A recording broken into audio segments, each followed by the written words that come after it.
빨리 합시다. 빨리. 신소재 볼게요. 신소재.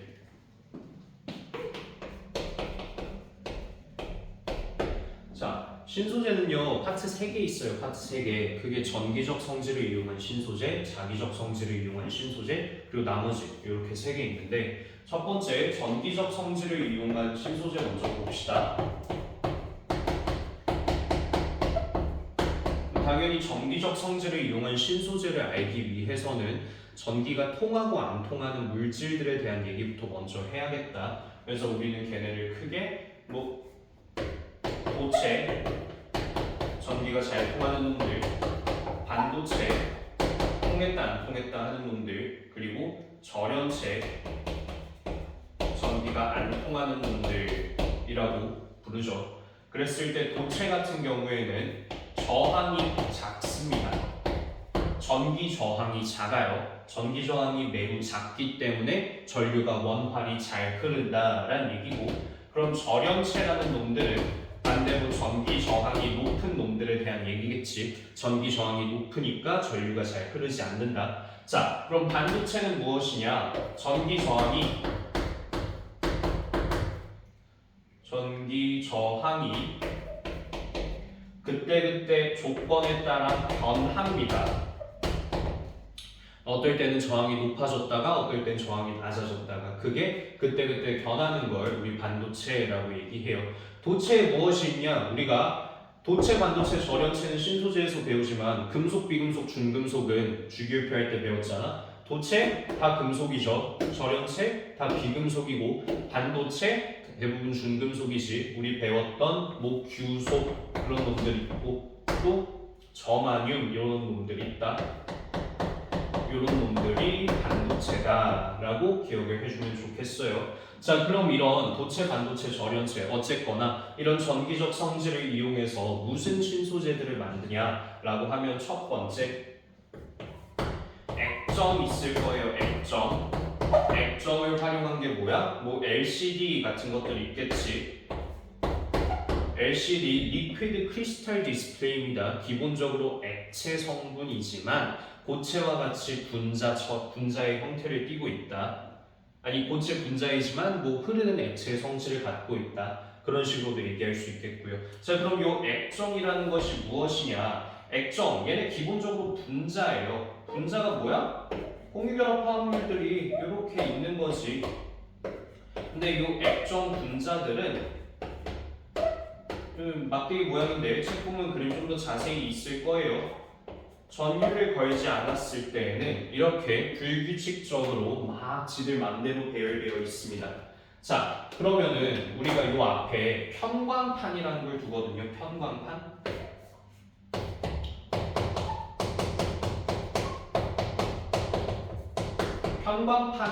편광판을 두고 빛을 쏩니다. 자, 원형의 빛을 쭉 쏜다라고 할게요. 빛이 쭉쭉쭉쭉 들어가고 있어. 자, 그럼 편광판을 통과한 빛이 어떻게 되냐? 예를 들면 이 편광판이 뭐 이런 수평 편광판이었다라고 하자. 그러면 편광판을 통과한 빛이 원래 이렇게 뭉텅이 형태로 들어오다가 편광판에서 이렇게 빛이 잘려서 빛이 이렇게 썰린 형태로 가로로 길게 들어오게 됩니다. 만약처럼 수평 편광판을 지났다면 빛이 쉽게 말해서 나눠진다라는 얘기예요. 그래서 편광판에 이런 수평 편광판을 통과한 빛은 그러면 이런 수평의 면 모양으로 수평면의 형태로 이런 식으로 들어오게 되겠다라는 거죠. 자, 근데 얘네가 여기 있는 액정을 만나면 어떻게 되냐? 이렇게 나눠져서 들어왔어. 근데 여기에 다시금 장애물이 있잖아요. 그럼 어떻게? 부딪히면서 막 튕기고 돌아가고 해. 그럼 걔가 여기서 결국에는 액정들에 부딪히고 굴절하여, 여기서 굴절한다가 핵심이야. 굴절하여 어떻게 돼? 결국엔 다시 붙어있는 원형의 빛, 하나의 통짜 빛의 형태가 된다라는 얘기죠.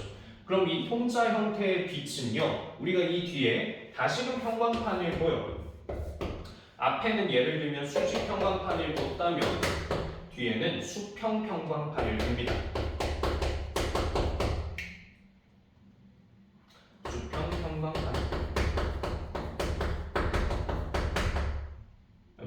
앞에를 수평으로 그렸네. 순서가 중요한 건 아니야. 뒤에 수직 평광판을 놔봅시다. 그럼 얘는 어떻게 돼? 얘는 빛을 이 모양으로 자르는 평광판이겠지. 그럼 이 형태의 빛, 야 원형이야 원형. 수직 평광판을 만났어. 이렇게 잘려서 그럼 이번엔 이런 형태로 쭉 빛이 통과를 하겠다라는 거죠. 그래서 이때는 빛이 이런 이렇게 그림이 안 그려지니까 이런 면의 형태로 빛이 평광판을 통과하겠다라는 거고요. 자, 근데 핵심은요. 쟤는 지금 전압을 안 건 상태야. 액정의 전압을 안 건 상태. 근데 액정에 전압을 걸면 어떻게 되냐? 액정이 규칙적으로 배열합니다. 원래 저렇게 있던 액정이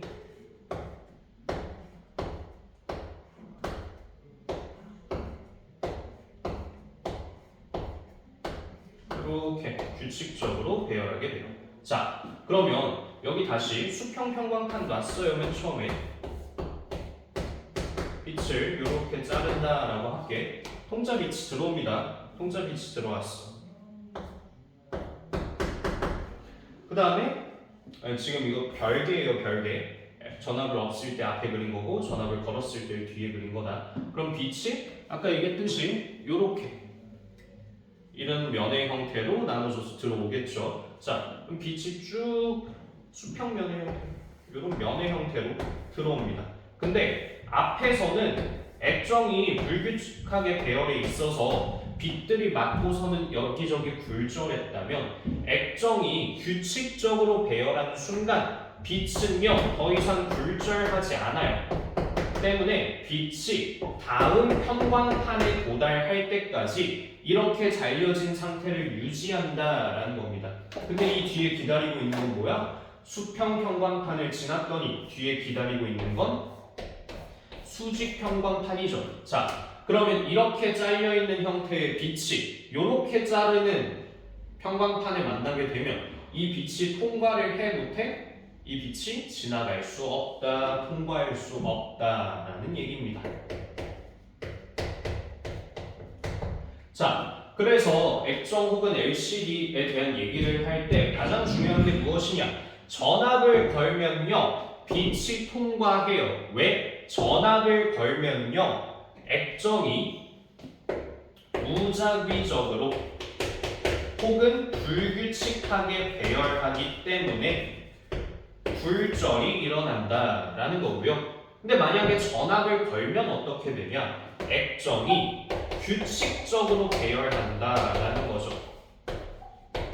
때문에 빛의 굴절이 일어나지 않는다라는 얘기예요. 그래서 처음에 수평하게 잘렸던 빛이 그대로 통과하는데 여기 수직 평광판이 막고 있으니 빛이 통과할 수 없다라는 거고요. 자, 그럼 이게 어디에 쓰이냐? 우리가 눈으로 보는 디스플레이에 쓰여요. 전압을 걸었다가 안 걸었다가 혹은 전압의 세기를 조금씩 조절하면서 밖으로 혹은 화면 너머로 투과되는 나오는 빛의 양을 조절할 수 있다라는 거죠. 그래서 우리가 보는 여러 화면들 LCD는 전부 이런 액정이라는 신소재, 전기적 성질을 이용한 신소재를 활용한 것이다 라는 거고요. 자, 하나 했어. 기억해 주시면 돼요. 액정, 전압이 없을 때는 빛이 통과를 하고 전압이 있을 때는 빛이 통과를 하지 못한다. 기억하셔야 합니다. 두 번째, 자, 그러면 액정 말고 또 뭐 있냐? 뭐 중요한 건 아닌데 중요한 건 두 개 정도 있겠다. 다이오드, 트랜지스터,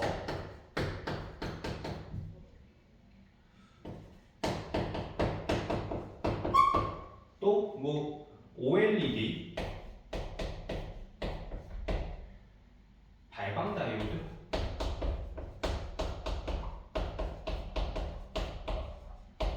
이런 거 있겠죠. 자, OLED 뭔지 알지? 이렇게 유리 패널, 발광 다이오드, 이렇게 반짝반짝 불 나오는 전구 같은 거, 꼬마 전구 같은 거. 얘네들은 알 텐데 이게 좀 중요해요. 다이오드랑 트랜지스터. 다이오드는 무슨 기능을 하냐? 얘는 정류작용을 합니다. 정류작용이라는 게 무엇이냐? 그렇다면 정류작용이라는 건 교류의 전기를 직류로 만드는 겁니다. 우리 발전소에서 만들어지는 전기는 기본적으로 교류의 형태예요.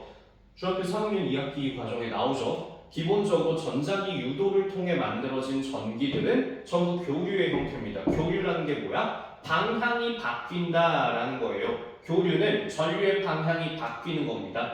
근데 이렇게 방향이 바뀌고 있는 전류를 직류로 한 방향으로 흘러가는 걸 우리 정류작용이라고 하는 거.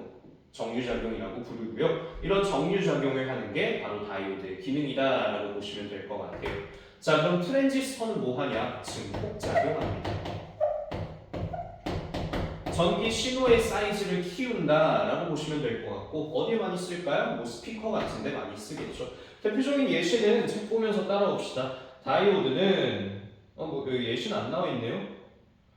트랜지스터, 뭐 전자장치의 성능 향상과 소형화, 뭐 아는 얘기겠죠.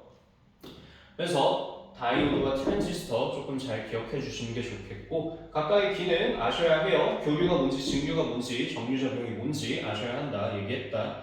그 다음에 반도체의 전기적 성질을 이용하는 예로서 뭐 압력 감지기, 레이저의 광원, 컴퓨터의 중앙 처리 장치, 태양 장치 등등 나오고요. 자, 이것보다 더 중요한 거. 이제 우리 반도체에 대한 얘기를 조금 할게요. 반도체 또한 전기적 성질을 이용한 거겠지. 그렇지만 반도체에는요 기본적으로 고유 반도체 혹은 순수 반도체가 불순물 반도체 혹은 비고유 반도체 뭐 그런 게 있어요. 자, 얘는 무엇이냐? 순수, 규소, 점화륜 등으로만 이루어진 놈들을 얘기합니다. 불순물 반도체는 무엇이냐? 고유에다가 다른 원소들을 더하는 걸 얘기해요. 다른 원소들을 고유 반도체에 붙여놓으면 걔가 불순물 반도체 혹은 비고유 반도체다. 자, 그러면 얘를 여기에 첨가하는 요 과정을 우리 도핑한다라고 얘기해요. 한마디로 불순물 반도체는 고유 반도체에 도핑한 것이다. 고유 반도체를 도핑한 것이 불순물 반도체 혹은 비고유 반도체다. 그런 식으로 보시면 될 것 같고 이렇게 도핑하는 대표적인 놈들이 누가 있냐? 13족 그리고 15족 원소들을 도핑할 때 많이 써요. 자, 그럼 13족과 15족을 왜 많이 쓰나 한번 봅시다. 우리 첫 번째 P형 반도체 있어요. P형 반도체는 파지티브에 P겠다. P형 반도체는 뭐를 도핑한 거냐? 13족을 도핑한 겁니다. 13족으로는 대표적으로 누가 있어요? 우리 아는 거 붕소 있겠고요. 그 밑에 뭐 알루미늄 그런 놈들이 있겠죠. 자, 그럼 이런 애들을 어디다가 도핑하냐? 고유에다가 도핑한다 그랬죠. 그러면 규소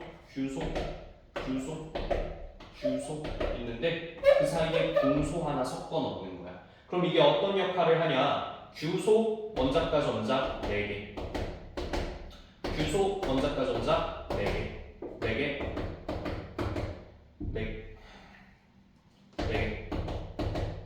물론 여기도 규소 있을 테니 공유결합해서 4개 꽉 찼겠고 여기도 당연히 다 꽉 찼겠죠.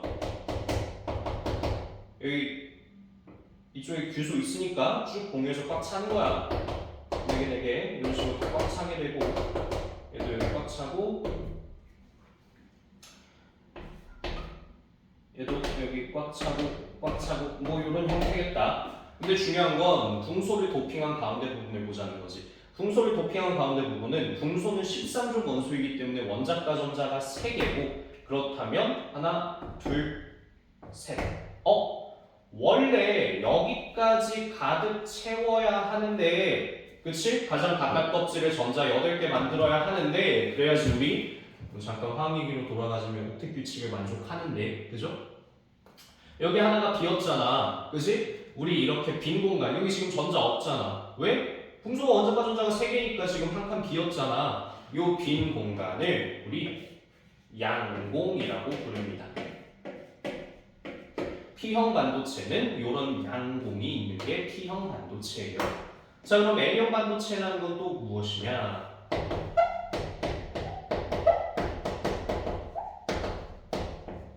N형 반도체는 15족을 도핑합니다. 자, 그러면 규소 분필을 바꿔야겠어요.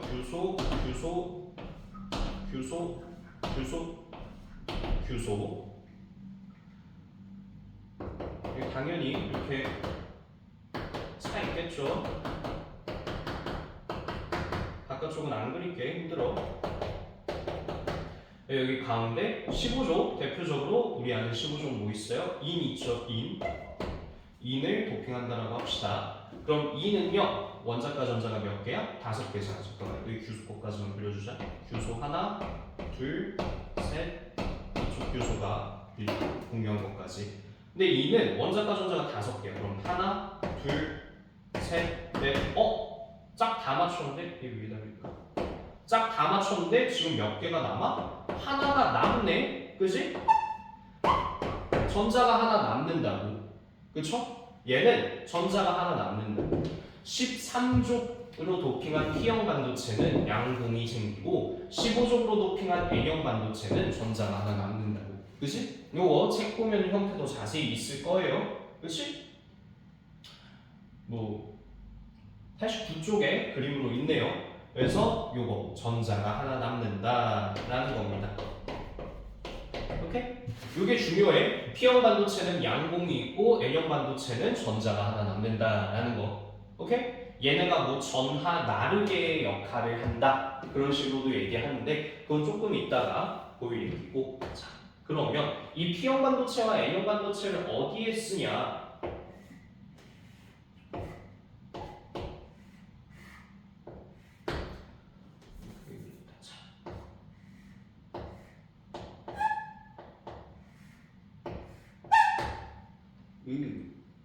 여기 P형 반도체를 플러스 쪽에 그리고 N형 반도체를 마이너스 쪽에 뒀다라고 합시다.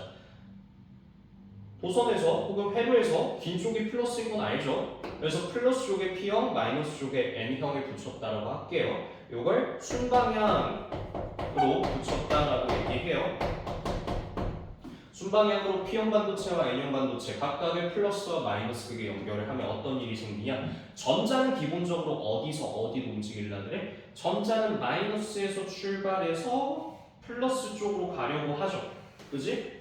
전자는 요 방향으로 가려고 할 거란 말이야. 근데 N형에 마침 뭐가 있어? 전자가 남아있네. 그치? N형엔 전자가 남아있어.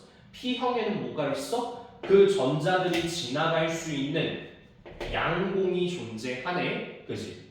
때문에 양공과 전자가 접한면, 여기가 접한면이겠죠? P형과 N형이 만나는 곳. 양공과 전자가 접한면을 자유롭게 이동할 수 있다. 혹은 쉽게 이동할 수 있다. 때문에 전류가 흐른다라는 거지. 언제? 순방향 접합하면. 오케이? 자, 근데 반대로 역방향 접합하면 어떤 일이 생기느냐?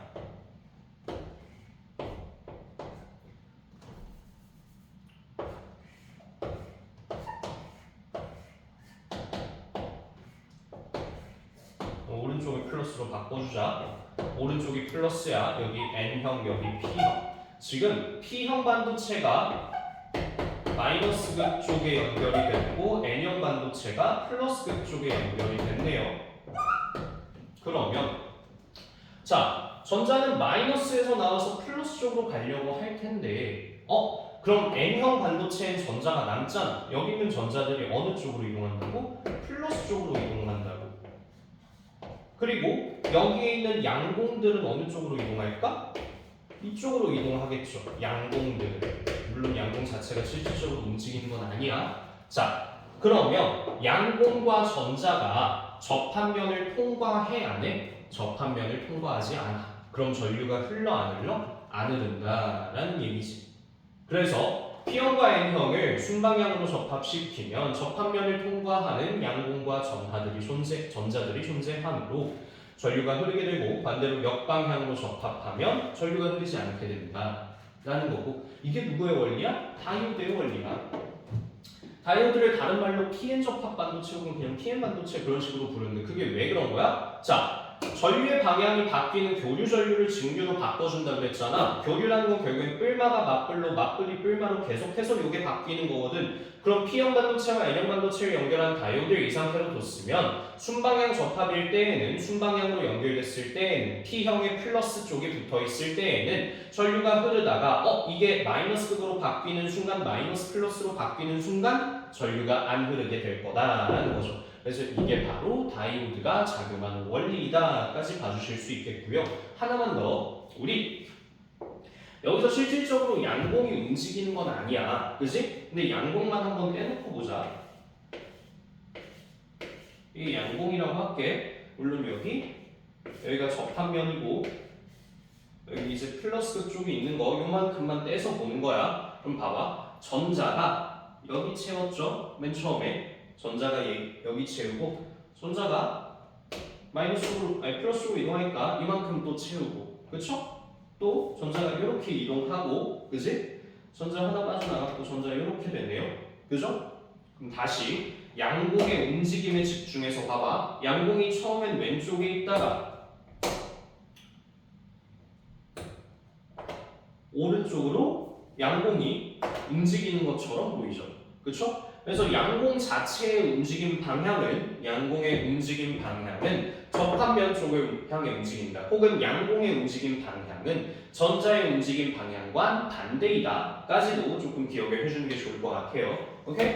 양공의 움직임 방향은 전자의 움직임 방향과 반대이다. 그 정도만 한번 생각을 해줘라 라는 거고 7번 지우고 다시 합시다.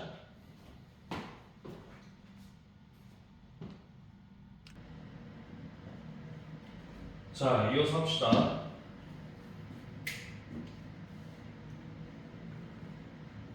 자기적 성질을 이용한 신소재 두 번째 볼게요.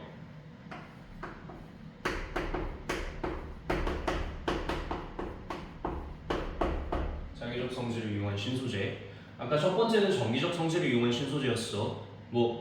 맨 처음에 얘기했던 액정이고 아니면 다이오드고 발광 다이오드고 유리 다이오드고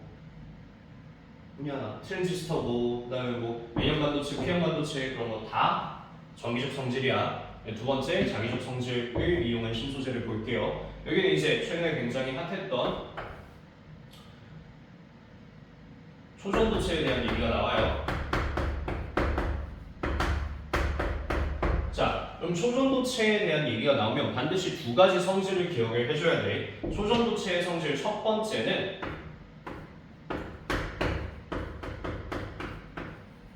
임계온도 이하에서 전기 저항이 0이에요.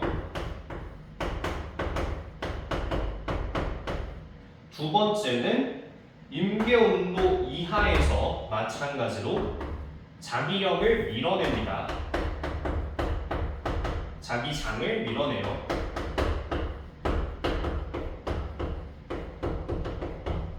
우린 이 두 번째 성질을 마이스너 효과라고 불러요.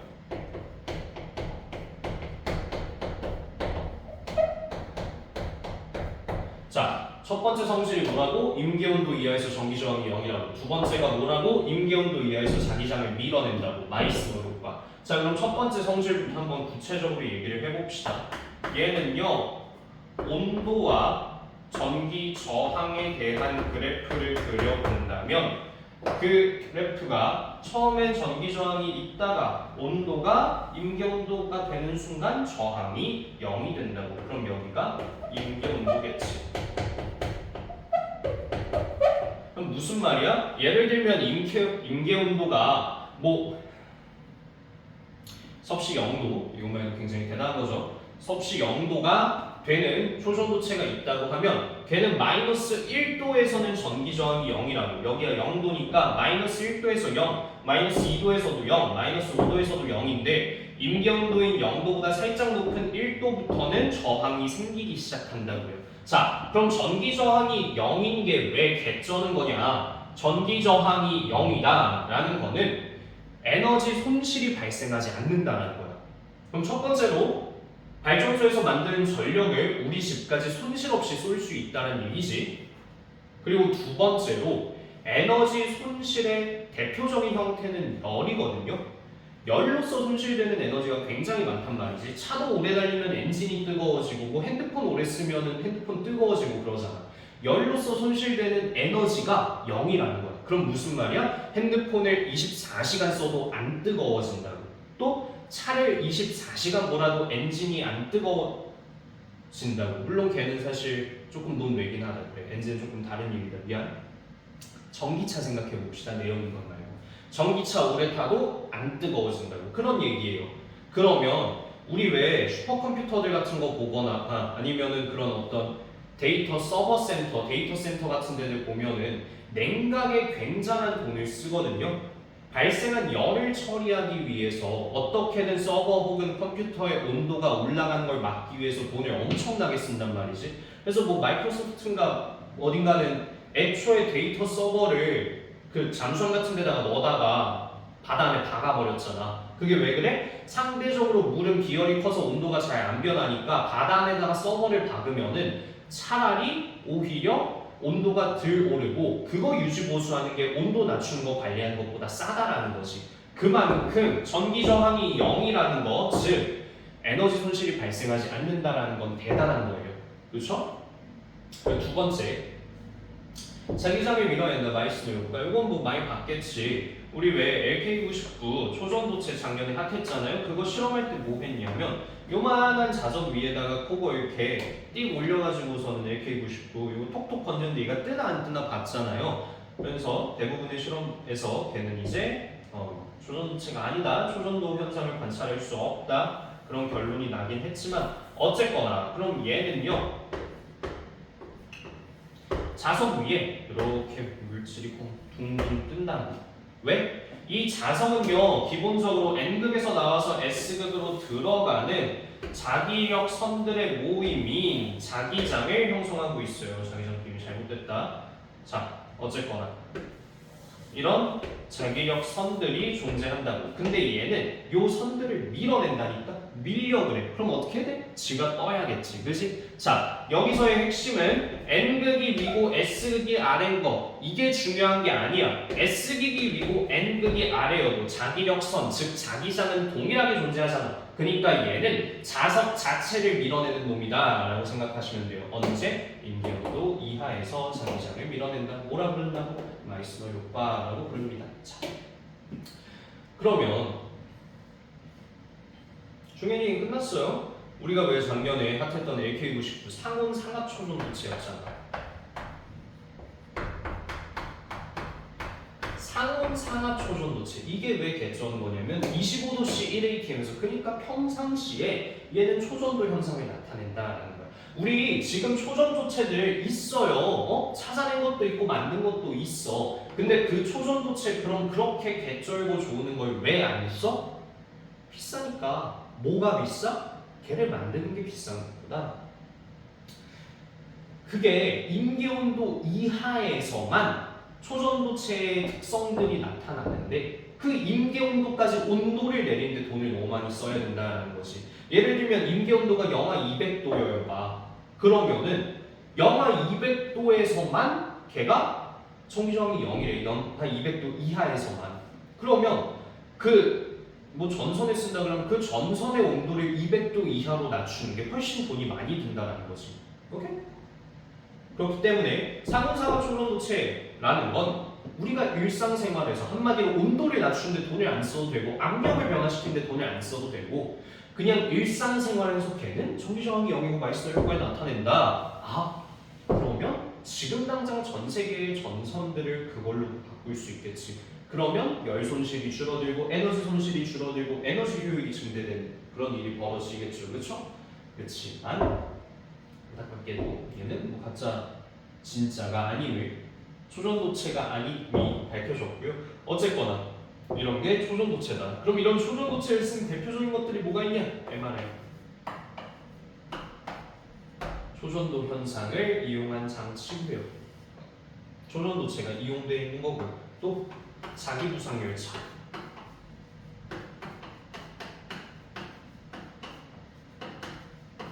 또 슈퍼컴퓨터 이런 거 있다. 자, 초전도체 가지고 대표적으로 많이 나오는 얘기가 좀 이따가 얘기할 네오디뮴 자석과 초전도체를 구분하려는 문제가 한두 개씩은 그래도 꽤 여기저기 나오는 편인데 간혹가다 헷갈려 하시는 분들이 있는데 그 생각을 하시면 돼요. 초전도체 현상을 이용한 것들은 열을 관리하는 것이 굉장히 중요한 놈들이다 라는 생각을 갖고 있으면 돼요. 혹은 에너지 손실을 관리하는 것이 굉장히 중요한 놈들이다 라는 생각을 갖고 있으면 돼요. 대표적으로 슈퍼컴퓨터 이거 열 엄청나게 발생하겠지. 그 열을 줄이기 위해서 초전도체를 쓰는 거잖아. 그렇죠? 그래서 그렇게 에너지를 보존하고 혹은 열 손실을 줄이는 것이 중요한 놈들이 보통 초전도체를 많이 활용한 예시이다 라고 보시면 될 것 같고요. 두 번째 뭐 있냐? 네오디뮴 자석 있습니다. 네오디뮴 자석은 무엇이냐? 그냥 겟센 자석이다 기억하시면 되는데요. 뭐 좀 더 구체적으로 얘기하자면 철에다가 네오디뮴 궁소와 같은 놈들을 섞었다. 얘를 섞은 자석이 네오디뮴 자석이다. 그래서 뭐 철의 자기장이 흐트러지지 않게 만들었다. 강한 자기장이 유지가 되게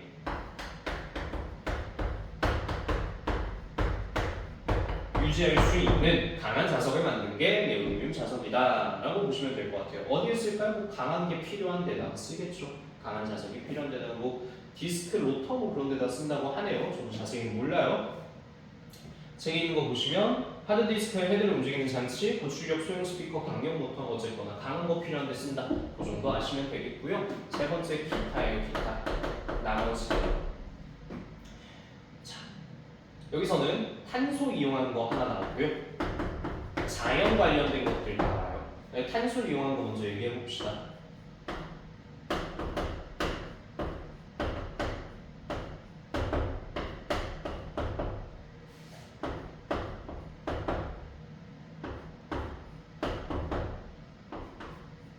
이렇게 쭉 한 층 있는 거. 요거 뭐라 불러요? 그래핀이라 불러요. 이게 뭐냐면 흑연을 한 겹 벗겨낸 거야. 흑연이 뭐야? 샤프심이잖아. 그거 한 겹을, 그러니까 흑연을 이렇게 테이프에 붙여요. 떼요. 그 다음에 또 다른 테이프를 갖다 붙였다 뗐다 붙였다 뗐다 붙였다 뗐다 붙였다 뗐다 하면 어떻게 돼? 아주 얇은 흑연 한 층이 벗겨지겠죠. 그게 그래핀이에요. 뭐가 좋아요? 열전도성 좋고요. 전기전도성 좋고요. 탄성은 강하고요. 잘 부서지지 않고요. 한마디로 좋습니다. 자, 그럼 이 그래핀을 동그랗게 말면 걔가 뭐냐? 탄나튜브. 탄소 나노 튜브겠죠. 많이들 들어봤죠? 이렇게 그래핀이 동그랗게 쌓여서 튜브의 모양을 하고 있는 거다. 얘도 열전도성 좋고요. 전기전도성 좋고요. 잘 비고요. 부서지지 않고 깨지지 않고 열효율 좋고 등등등 모든 장점은 다 갖췄어요. 자, 그런데 왜 상용화하지 않아요? 비싸요. 만드는 게 비싸고요. 또 저장도 어렵고요. 운송도 어려워요. 비싸도 저장도 어렵고 운송도 어렵기 때문에 상용화되지 않았다라고 보시면 될 것 같고요. 하나 더 있습니다. 플러렐. C60이에요. 탄소가 60개가 연결돼서 축구공 모양을 갖고 있는 거.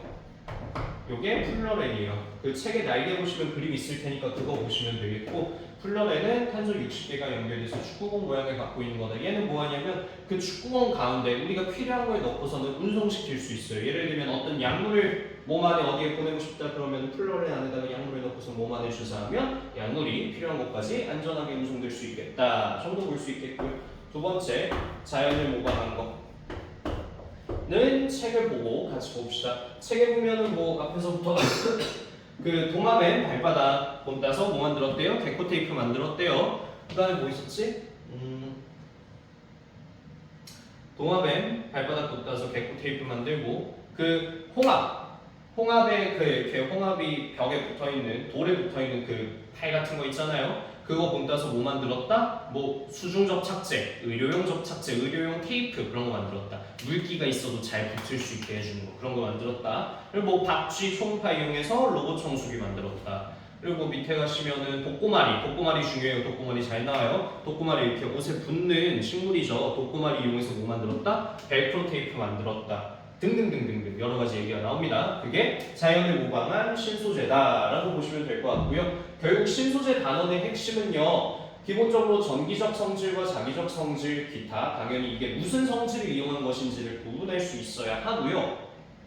두 번째로 반도체 파트가 제일 중요해요. P형 반도체, N형 반도체, 역방향, 순방향 잘 기억해 주시고 양봉은 어디로 움직이는지, 전자는 어디로 움직이는지, P형 반도체는 뭐를 도핑한 건지, N형 반도체는 뭐를 도핑한 건지 잘 기억해 주셔야 되고 초전도체 마찬가지로 두 가지 성질 기억해 주셔야 되고 초전도체와 네오디뮴 자석은 별개다 구분해 주시는 것까지 조금 열심히 해주면 좋을 것 같아요. 여기까지 합시다.